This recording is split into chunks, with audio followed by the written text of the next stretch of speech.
Bienvenue sur la Minute Politique, la chaîne qui décrypte l'actualité politique africaine avec clarté et profondeur. Aujourd'hui, nous revenons sur le discours de Tidjane Thiam, une prise de parole très attendue qui a suscité de nombreuses réactions. Figure influente du paysage politique et économique ivoirien, Tidjane Thiam a livré un message fort sur le leadership, la gouvernance et la vision d'avenir pour la Côte d'Ivoire. Dans cette vidéo, nous analysons ensemble les points clés de son intervention et la portée politique de ses propos. Restez avec nous, l'analyse commence maintenant. Abonne-toi et active la cloche de notification pour ne rien rater. Tidjane Thiam, bonjour. Bonjour Joël. Comment allez-vous? Je vais bien, la santé est bonne, le moral est bon, même si je suis un peu attristé par les événements récents dans notre pays. Moment décisif, situation décisive en ce moment en Côte d'Ivoire. Que pensez-vous de la situation actuelle?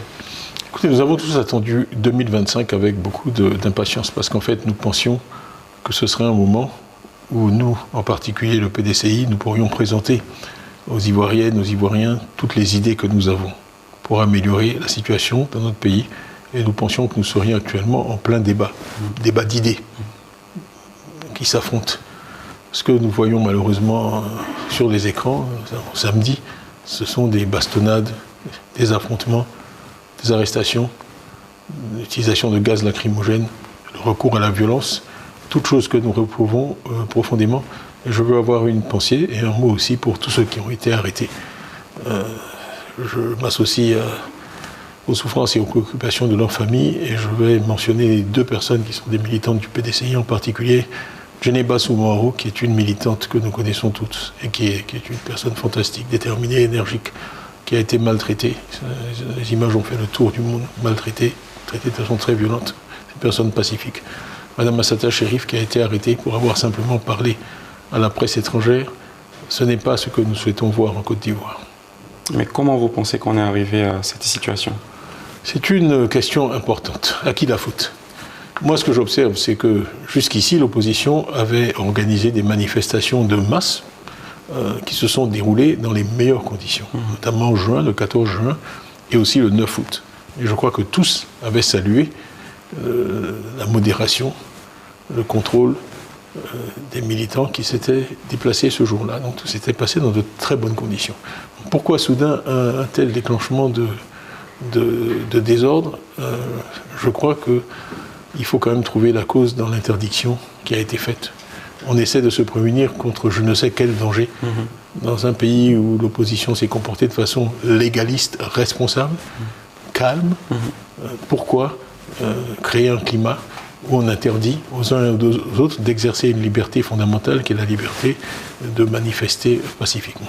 Tidjane Thiam, toutes ces situations de répression, ce sentiment d'insécurité aujourd'hui, quelle est l'image que ça donne de la Côte d'Ivoire, que ce soit en interne mais également à l'extérieur? C'est malheureux parce que ça alimente les préjugés de ceux qui ont une image négative de l'Afrique et qui pensent qu'on est le continent du chaos, le continent du désordre, que nous sommes incapables de fonctionner de façon démocratique. Ça alimente ce genre de préjugés. Et moi, en tant qu'Africain, en tant qu'Ivoirien, en tant que Noir, je le regrette profondément parce que ce n'est pas l'image que je souhaite qu'on donne.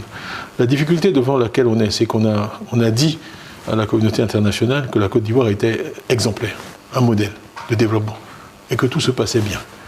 Alors, c'est difficile de réconcilier ce narratif, comme on dit de nos jours, très positif, avec le fait qu'on ait besoin de 44 000 membres des forces de l'ordre pour pouvoir organiser une élection, avec le fait qu'on interdise les manifestations.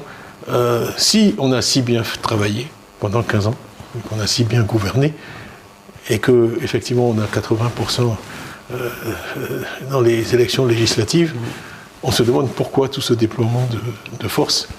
C'est incompatible. Les deux choses ne peuvent pas être vraies en même temps. À savoir qu'on a très bien travaillé, que la population est extrêmement satisfaite, mais qu'en même temps on a tellement peur qu'elle exprime ce qu'elle pense qu'on est obligé de la réprimer et de lui interdire de se manifester. Alors, vous parlez justement de contradiction, Tidjane Thiam. Vous êtes aujourd'hui opposé au rassemblement des oufouettistes. On parle d'oufouettisme et d'un côté, on voit des brimades de la population. Oui. Qu'est-ce que tout ça signifie? Même si les circonstances sont tristes, là, je ne peux pas m'empêcher de sourire vu la manière dont vous avez formulé votre question, parce que l'oufouettisme, moi, je le cherche, je ne le vois pas. L'oufouettisme, c'est le dialogue. L'oufouettisme, c'est la paix. Le fouettisme, c'est la non-violence. Et si je peux paraphraser Houphouët lui-même, ce n'est pas un vain mot, ce qu'il disait de la paix. Le fouettisme, il ne se mesure pas dans les paroles. Le fouettisme, ce n'est pas d'aller s'incliner sur la tombe de feu le président Houphouët-Boigny, que nous respectons et que nous aimons tous. Le fouettisme, c'est par son comportement d'être fidèle à son héritage, son véritable héritage qui n'est pas matériel mais qui est spirituel, qui est un message d'amour de son prochain, qui est un message qui n'est pas compatible avec les bastonnades, d'une violence extrême contre des gens qui n'ont en fait commis aucune action violente. Donc, je voudrais aussi rappeler que le président Houphouët-Boigny, on le sait, n'était pas favorable au multipartisme. Oui.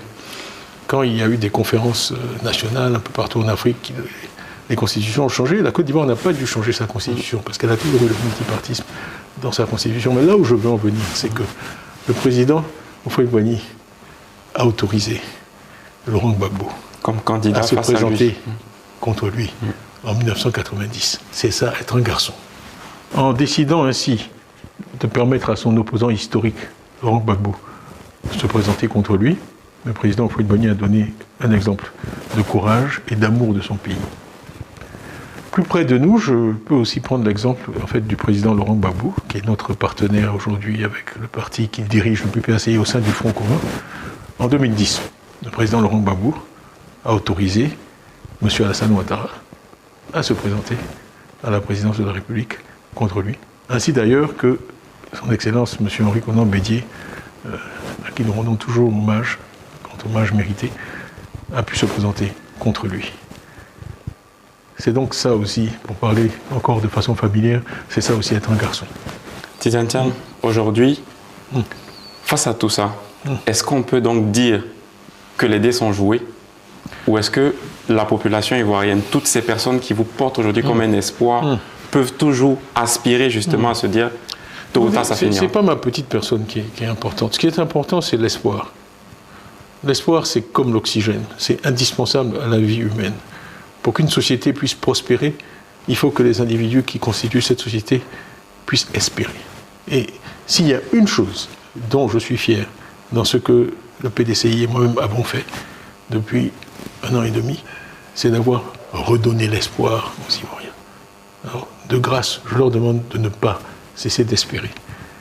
Cette Côte d'Ivoire que nous souhaitons tous voir de paix, où règne l'amour de son prochain, où on ne gouverne pas au profit d'un clan ou d'un groupe, mais au profit de tous, où il y a une justice indépendante, impartiale, qui ne peut pas être instrumentalisée par l'État. Cette autre Côte d'Ivoire, comme nous l'avons dit dans un slogan, cette autre Côte d'Ivoire est possible. Non seulement elle est possible, mais elle sera. Merci Tidjane Thiam. Merci. Merci d'avoir suivi cette analyse sur la Minute Politique Africaine. Si cette vidéo vous a intéressé, abonnez-vous à la chaîne et activez la cloche de notification pour ne rien manquer de nos prochaines analyses. Partagez cette vidéo autour de vous et laissez votre avis en commentaire. Votre opinion compte pour enrichir le débat. Restez connectés, car la politique africaine est en mouvement et nous continuerons à la décrypter ensemble. À très bientôt pour une nouvelle Minute Politique.